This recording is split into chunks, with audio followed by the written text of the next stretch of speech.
Okay, we are streaming. Thanks, Mike. We'll go ahead and call the City of Kent Board of Health meeting for October to order on this 13th day of October. It is 5:34. If you'll have your agenda in front of you, we'll do our roll call attendance. Madam Secretary, if you wouldn't mind. Thing. We'll start with Jack Amrine, Here. Pam Ferguson, Here. Louise Frederick, Here. Michelle Frederick, Here. Emily Mattern, Here. Chris Wolverton, Here. and for guests, we have Dr. DeJulius. I don't know if you could hear that. I don't want there to be feedback.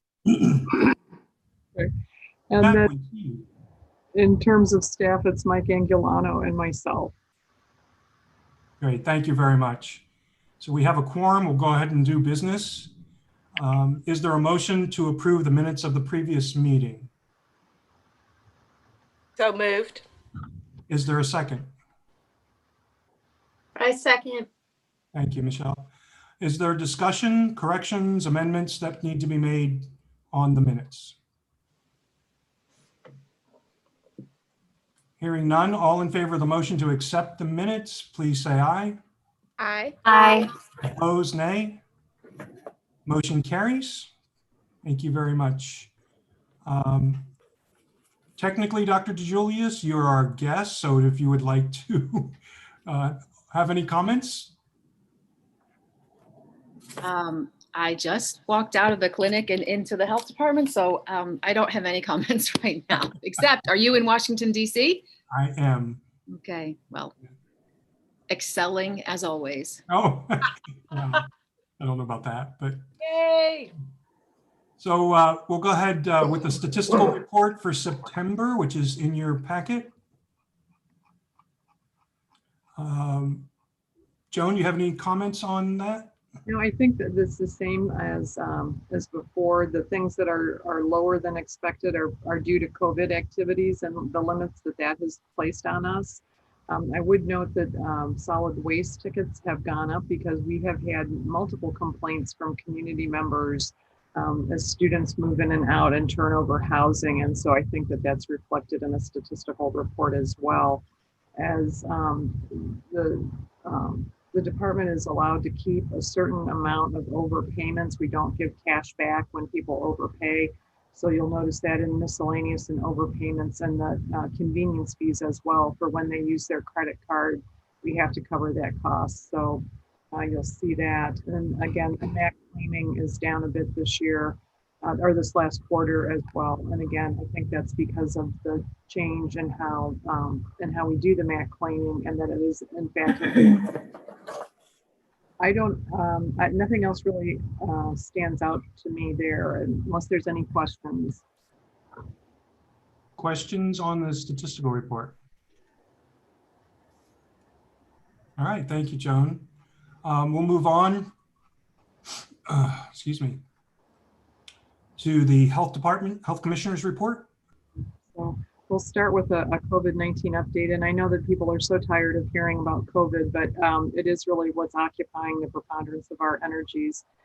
In terms of case counts, we have at least 420 cases within the city since the start of the event. We have currently approximately 160 active cases and 168 people that are in OCTS for contact tracing as well. We do have 3 part-time case investigators here within the department, and we actually did put out an offer and received an agreement for our 4th. So we're excited to have her start. And then we also have 3 to 4 contact tracers from the state of Ohio that are helping us out. And we have really been surviving based on that additional help from the state. So I'm glad that the governor was able to set aside those monies. In terms of the public health alert advisory, last Thursday, we did move to level 3 red again. That meant that the DORA closed and, looking at those other interventions. Kent State has continued to work with us and I think be a great partner. They've really ramped up their testing. They have options now at any CVS location, any student Any faculty or staff can go in and get tested. I believe it's free. And then they're also doing the weekly random testing of about, they said they hope to get about 45 students, but so far, I think Monday there was 58 and today there was over 50 students that tested. Monday we only saw one additional positive, but today there were quite a few more. So it's good that they're doing that. And they are increasing the capacity of testing at DeWeese. I believe that they're able to do almost 200 tests a day. They've also partnered with university hospitals to help augment and to do weekend telehealth visits and testing on the weekend so that the students' needs are met no matter what time or day it is. So I think that testing increase will certainly help too. Testing in long-term care and assisted living facilities. Our one facility did receive their lab machine and they've been trained on that. And again, the governor really wants more frequent and robust testing. So he wants a combination of rapid antigen testing and then PCR testing to just be more available. In terms then of our overall numbers, I did send out a report that we did experience our first death related to COVID in the Kent community. So we were very sad about that. And it just reminds us that this is an ongoing effort, that people's lives are touched and forever changed by this disease. So we want to really keep after our interventions to try to help keep the community as healthy as possible. In terms of compliance checks for bars and restaurants, we continue to go out on weekly and bi-weekly checks. Evidently over the weekend, it was homecoming weekend, and the Ohio Investigative Unit did come to Kent, and they did find one bar that was out of compliance, and they did cite them. And I believe that they do have the option of an appeals process. I'm not sure if they'll be fined or what exactly will transpire. It will probably happen over weeks and months, so it won't be anything immediate. It's not like they pulled the liquor license. It was nothing that egregious. So probably more will come on that. In terms of our move to PARTA, today we actually had our plexiglass installed, so now we can reopen to the public, which is nice, and I believe that we'll be able to do that as long as we don't move into a level 4 or purple. That would be fine for us to interact with the public now that we have that in place. In terms of the EPA mosquito grant, last time that we met, we had discussed how there had been 2 positive pools that were located that had West Nile, and we went ahead and treated those 2 pools. We then retested them along with 2 controls. All 4 pools came back negative, but we did end up using the mosquito intern to do that work. So you'll see on the expenditures and encumbrances, there was a little additional to cover the hours for his work. Joan, can I interrupt? Sure. When you said they tested negative, do you mean they tested negative for West Nile or negative for mosquitoes? That's a great clarification. Thank you. There were mosquitoes captured and they tested negative for West Nile. So thank you. Important clarification. Yeah. Okay. For food service organizations, of course, Franklin and Erie Streets will no longer be blocked off. The service department crews are needed for autumn activities such as leaf and brush pickup, and as well as, I hate to think about it, but snow removal in the days ahead. So I know it's getting a bit cooler, but I notice when we go out on rounds, more and more establishments are using that sidewalk space. They're using their patio space, and they are putting in like those ski heaters to try to help with some warmth. So I think people will try and stay outdoors for as long as they possibly can, and that's probably for the best. In terms of housing inspections, we're still a bit behind schedule, due to the pandemic. Our hours are definitely decreased in terms of that category and the division of hours. And although I think that's in one of our action items, but the differences in the time that we're able to spend in the housing program is going to be reflected in the fee schedule. And I think that the governor is looking at potentially freezing public health fees for licensing over the next several years. So there's some push to maybe get your fees as high as they can be, because they might not be able to be changed for the foreseeable future.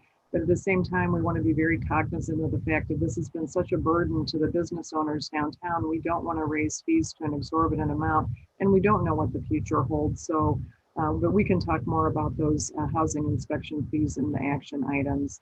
And again, the staff is working diligently to catch up. Justin did go out with a group to try to help get through some of the larger complexes a little bit faster, a little more efficiently.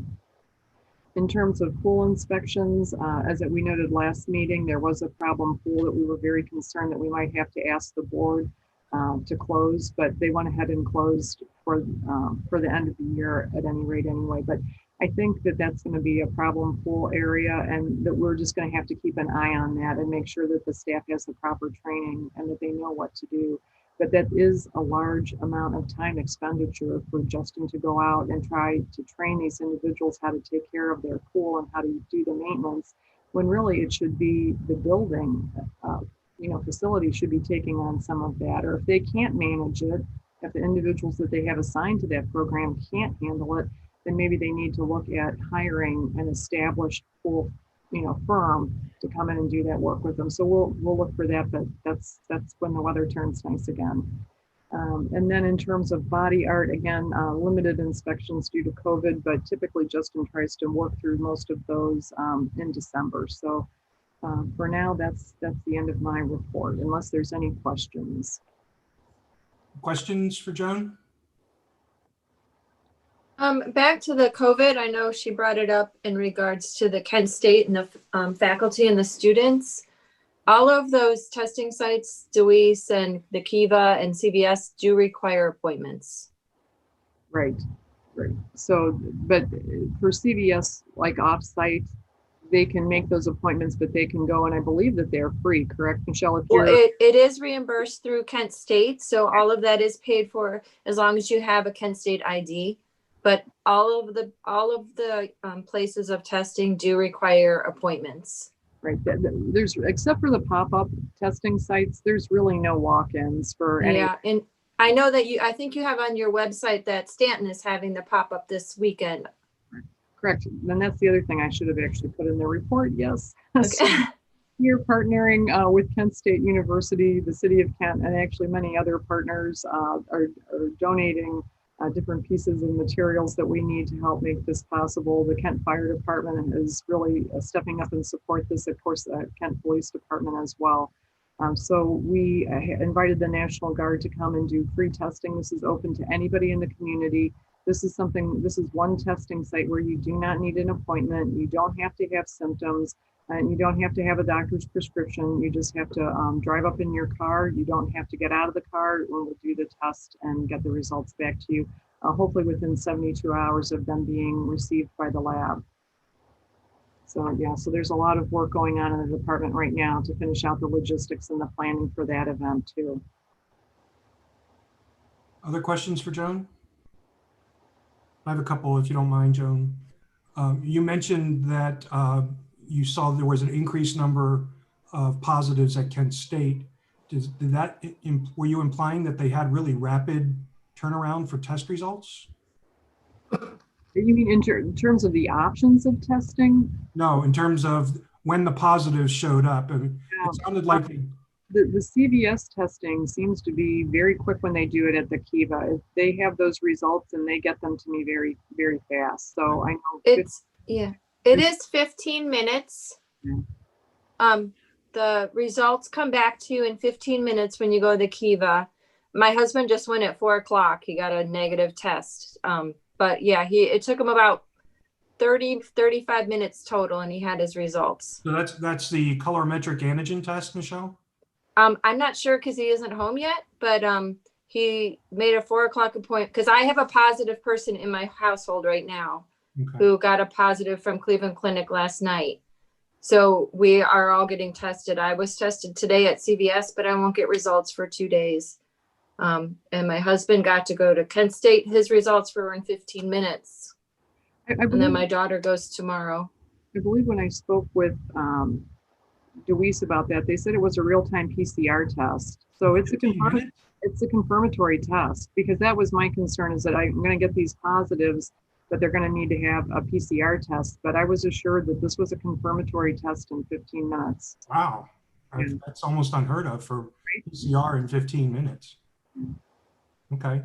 The other question I had for you is, as we get ready for the colder weather, do we have any concerns with homeless gatherings that might lead to increased COVID cases and or influenza? Oh, For sure. I think that that's a concern, and that's one thing we can reach out to Kent Social Services to see if there's anything that we can help partner with them. I know that there's been a lot of transient activity and homeless people experiencing homelessness from certain locations here in Kent. So I would like to reach out to Kent Social Services to see if there's anything that we could do. I know our budget is limited, but there might be some services we could at least help connect people to in terms of trying to get them housing or some, And housing where they're socially, physically distanced. not in large congregate settings. Yeah. Can we tap CARES money for that? Do you know? You know, that's a great question, and I'm not sure of the answer to that, but I can look into it. I can check and see. Okay, great. Thank you. I know that there's CARES money to help people who are currently in housing, but maybe lost their job and they can't afford, you know, their mortgage or their rent or utilities. So I don't know if it would help in that instance as well. Yeah. And then the last thing that occurred to me when you were mentioning Justin's diversion in taking care of swimming pools, could that be a source of income? Could we charge people for his time? Well, we do there's a licensing fee. And so that's one of the things we'll have under the action items is a resolution to look at the increased cost for the pool program. Yeah, I was thinking above and beyond the licensing fee. I was actually thinking per hour of his time after they pay their license. I think that the state has a specific equation that they like you to use to factor in all the different cost variables. But I'm thinking for somebody who has a pool and it's consistently a problem, maybe we need to institute a fine like we do for solid waste. I don't know if maybe that's an approach we could take. I can discuss that with him if that's an option based on what the ordinances are. Okay, great. Thank you. Well, Rose has not been able to join us, so we'll have to skip the FEP and nursing and communicable disease reports. Mike, if it's all right with you, I'd like to move the SWOT analysis into executive session. So Joan, can we move to the flu vaccine for employees and community? Absolutely, yes. So the city of Kent offered all of its employees a free flu vaccine, at least the first 150 people. They had a drive-through through the Kent Fire Department. And I know a good majority of the Kent City Health Department went and took advantage of that opportunity. In addition to that, I did write 2 memos to all city just to let them know about flu vaccine, flu myths, why they should take flu vaccine, and then also sent in an article for the Tree City Bulletin, which that's geared more towards the community. And I do want to just write one more memo just because not everybody obviously got vaccinated at this clinic today, that there's 2 more opportunities. On the 27th, Portage County will be holding a large wide-scale flu vaccine clinic again at the Kent Fire Department as a drive-through. And then there'll be our vaccine clinic here at the Health Department on Wednesday, the 21st. That is by appointment only. The drive-through at the fire department, that is just get in line and wait your turn. But they did seem to move people through pretty quickly. But it will be very important this year for everyone to get flu vaccines. So I have heard people say that they've never gotten one before, but this is the year they decided to do it. And that's the approach we need, really. Yeah, that's excellent. Hey, Joan, what day was the fire station clinic, please? For the community, that is on the 27th. I believe that is a Tuesday. Okay, thank you. I think the hours are 3 to 6 or 4 to 6. I'm sorry, I'm not quite sure about the hours, but they tried to make it a little bit later in the afternoon to catch those people who might be coming home from work, that they could just kind of drive through on the way before they get home. Great idea. Questions about the flu vaccine for Joan? No? Okay, planning for COVID vaccine. So, and I see I misspelled that. Okay. But at any rate, from what we're looking at now, regardless of what the COVID vaccine will be when it's released, it will, in most instances, will be a 2-dose variety vaccine. So it will either be 3 weeks apart or 30 days apart. I have heard the county say that they're anticipating, based on what they've heard, that the vaccine will be available in late November, which is another reason why we want to move people through flu vaccine. But in talking with some other individuals that are related to groups that are actually hosting or doing flu vaccine research, they're saying it's looking more like the end of January to really have that ready in any large scale quantity to roll out. I don't know. And again, they're going to tier that. So I'm sure first responders, healthcare workers, and then it will roll on down to vulnerable populations and then to the rest of the community. So I don't know, Chris, if there's any information that you might have from all the readings and that you do. Yeah, so there were, again, a couple of adverse reactions in one of the trials. And so that kind of slowed things down. I think all of the vaccine developers are slowing down just a little bit to be extra cautious as a result. And so I would agree with your insider information that I don't see it happening in November. I think it's probably going to be in the first quarter of the new year. Okay. So it's still important to plan. I'm not quite sure how the health department, because we're not a vaccine provider, I don't know that we would be able to get that paperwork in order and able to do any kind of a COVID vaccine clinic, but certainly we could help support those who do. And so we'll look at ways that we could engage with, whether it's Portage County or if it's hosting a site, that we would work on doing that. So here's a thought. If DeWeese is going to be a COVID vaccine provider, and it's if it's after the students leave in November or before they arrive back in January, then you might have carte blanche to use the nursing services of DeWeese, as there won't be any students around, to do a COVID clinic, vaccine clinic for the city. That would be a great idea. I'll approach them about that possibility while it's kind of empty, quote unquote, so to speak. We'll see. Yeah. Right.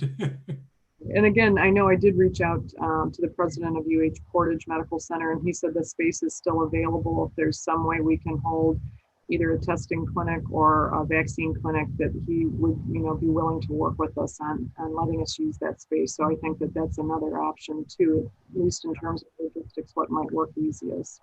Yeah, I'm concerned. I love that idea, but I'm concerned that some of our vulnerable populations won't be able to get there. Yeah. So. Yeah, but I think the spot that he's looking at is actually here in Kent. Oh, the Devon place? Yeah. Oh, Yeah. Okay. My mistake. I thought it was. So if that's available, yeah, it might not be available, but yeah, that would be what I would have my eye on. Yeah, that's good. Okay. Questions for Joan about the planning for COVID vaccination? So Joan, it just occurred to me, are you thinking that this would be a pod distribution model? I believe it will be. Bob Walker, who is the FEP grant coordinator for both the county and for us, and he had come in a couple of weeks ago, I think it was about 2 weeks ago, to just touch base with the staff. And that's what he had mentioned, that it would probably be a kind of a pod distribution. Okay. He sent out a request this morning of the Portage County Medical Reserve Corps to assist with the Stanton National Guard vaccination, sorry, not vaccination, testing that's going to occur. I guess he needed people to help direct traffic and carry supplies and things like that. For this Sunday? Yeah. Oh, okay, that's interesting. He had not shared that with me. I think it went out to the Medical Reserve Corps. Okay, all right. I'll check in with him about that. Okay. Is that from Bob Walker, you said? Yeah. Okay, moving on to the action items. We'll need to have a motion to approve the expenditures and encumbrances for September. I move. Thanks, second. Emily. Jack, thank you. Is there discussion? Oh, in fact, Joan, would you just highlight for us and then we'll see if there's discussion? Sure. So a couple of things I'll just point out under the very last item is the Ryan staffing and $100 for the mosquito intern and for the work that he did to do the extra trapping, the extra counting, testing and packaging to send those samples to the Ohio Department of Health. We also had a family that does not use English as a primary language, and we had to do some contact tracing and case investigation work with them. So we did need an interpreter. So we did, and it's nice, we now have that service kind of set up for us as we need it, but we did get that service set up. But it was not a very common foreign language, and so it was a little bit extra pricey. So you can see the cost there was $600 to use that service. And last meeting, or it might have been the meeting before, we did, the board did vote to reimburse Wind Chimes Pool because they did not open at all this season, and they had been very efficient in terms of paying even before it was due. So since they didn't open, we did send out that refund to make sure that the office was set up correctly and could be open for the public when that time came. We did have some additional furniture to buy, so you'll see that listed out there under National Business Furniture. The other thing that I think is kind of, it looks big, but in the long run, it's going to be okay. But the part of the lease payments we paid from August through December. So that's a huge chunk of money there. But I feel like we're home. We've got the rent paid for a few months, and so that will be good. And then evidently there was some issue where the payment wasn't processed for December back at the old location. So we did reprocess that. So that's why there's a December for the former location on there. So just so that everyone's clear with why that showed up at that time. Okay, good. Any question for Joan on the expenditures and encumbrances for September?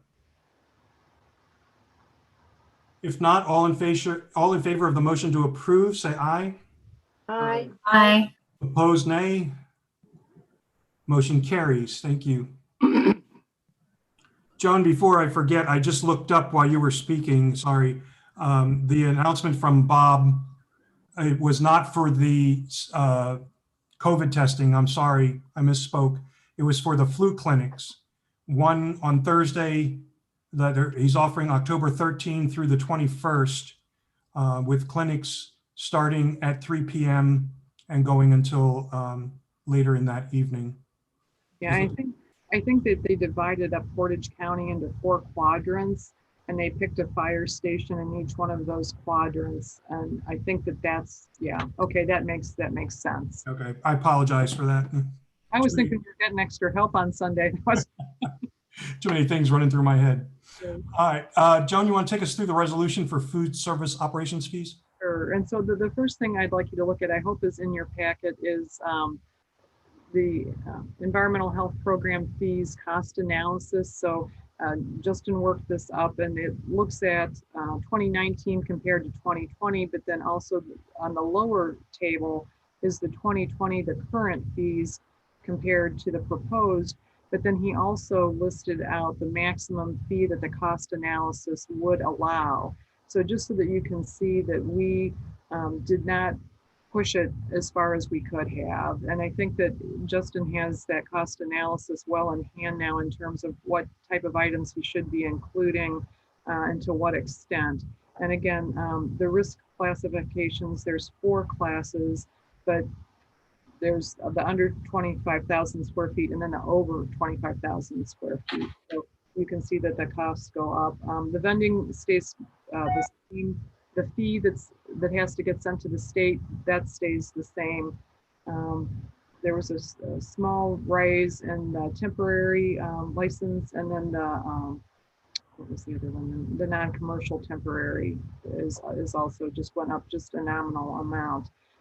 He did send out a notice on this, and he did invite operators to come and join this meeting if they had any questions or concerns. I think he fielded a couple of calls and said, hey, come to the board meeting or send in a letter. We'll read it for you if you have some concerns.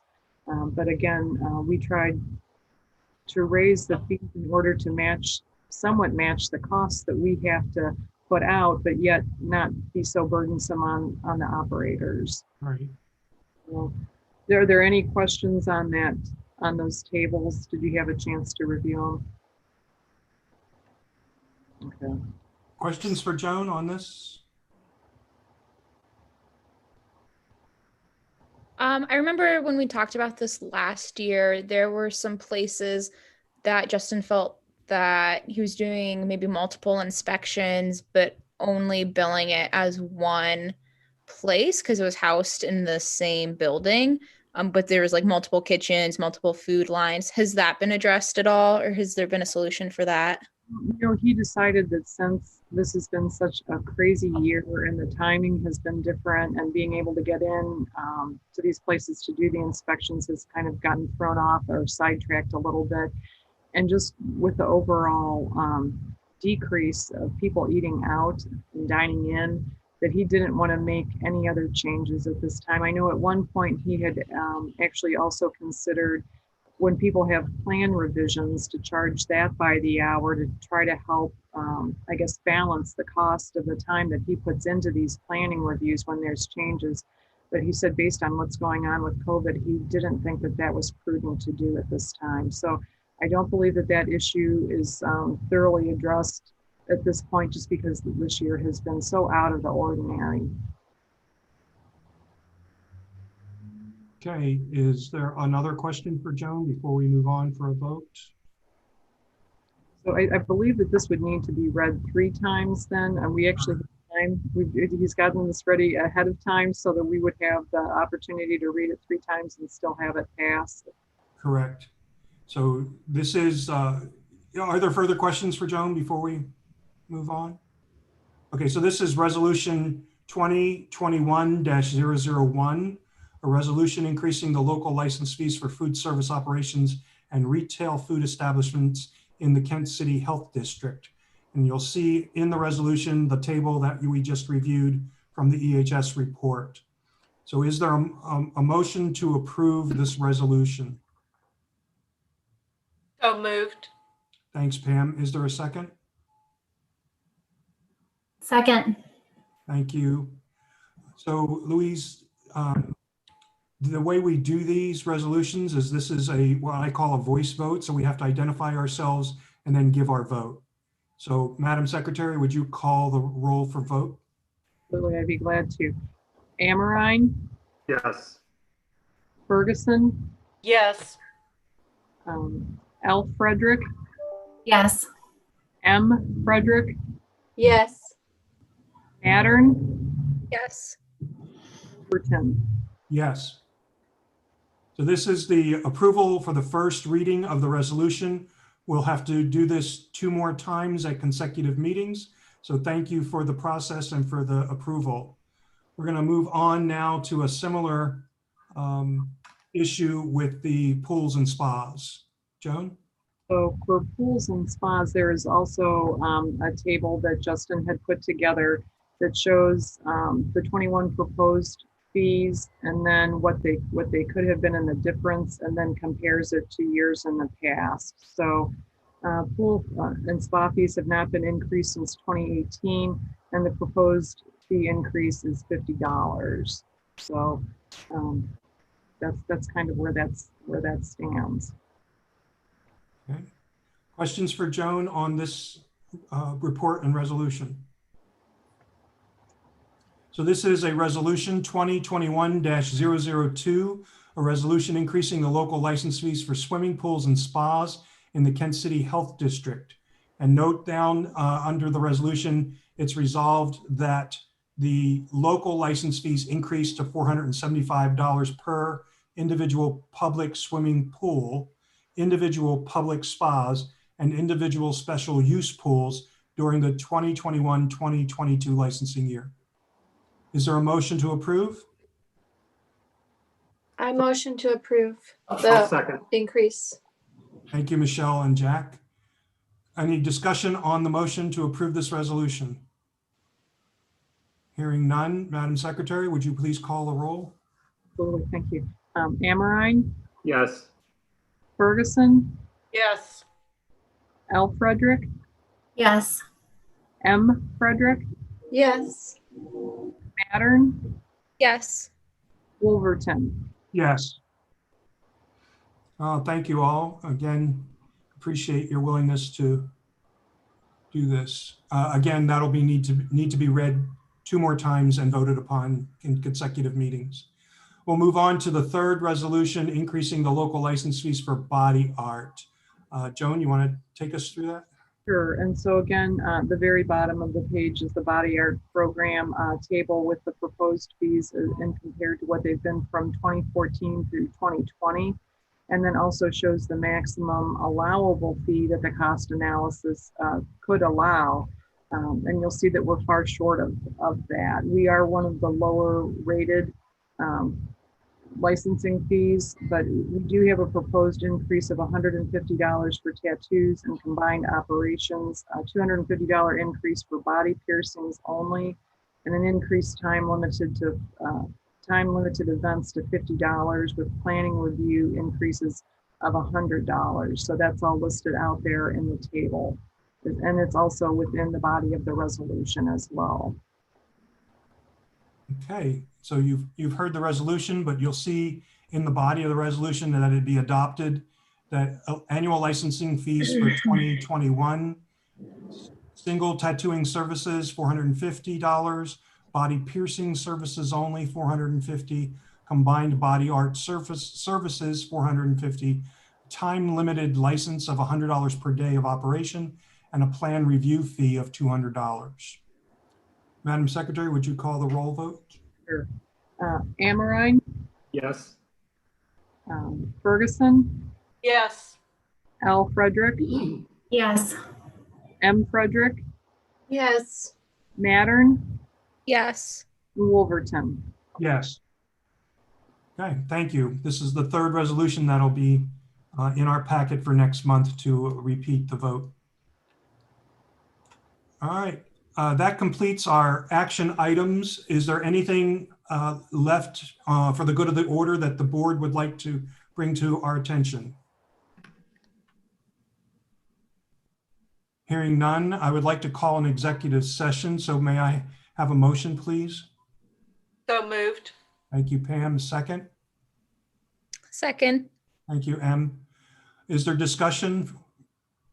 Oh, I think that we should just mention that this is for strategic planning. Correct. Yep, thank you, Joan. That's a good reminder. So hearing none, all in favor of the executive session, aye. Aye. Aye. Opposed, nay. Hearing none, we'll go into executive session on October 13th at 6:11 p.m. And thank you, Joan. We'll have to excuse you and Mike and Angela for this discussion. Chris, do we need a voice vote for going into executive session? I think so. Oh, yeah, you're right, Mike. My mistake. Okay. Joan, would you call the roll, please? Absolutely. Amorine, Yes.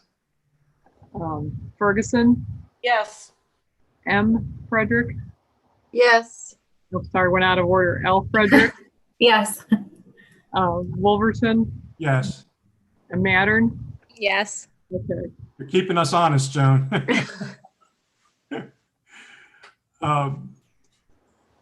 Jack, is it appropriate for us to invite a guest into executive session?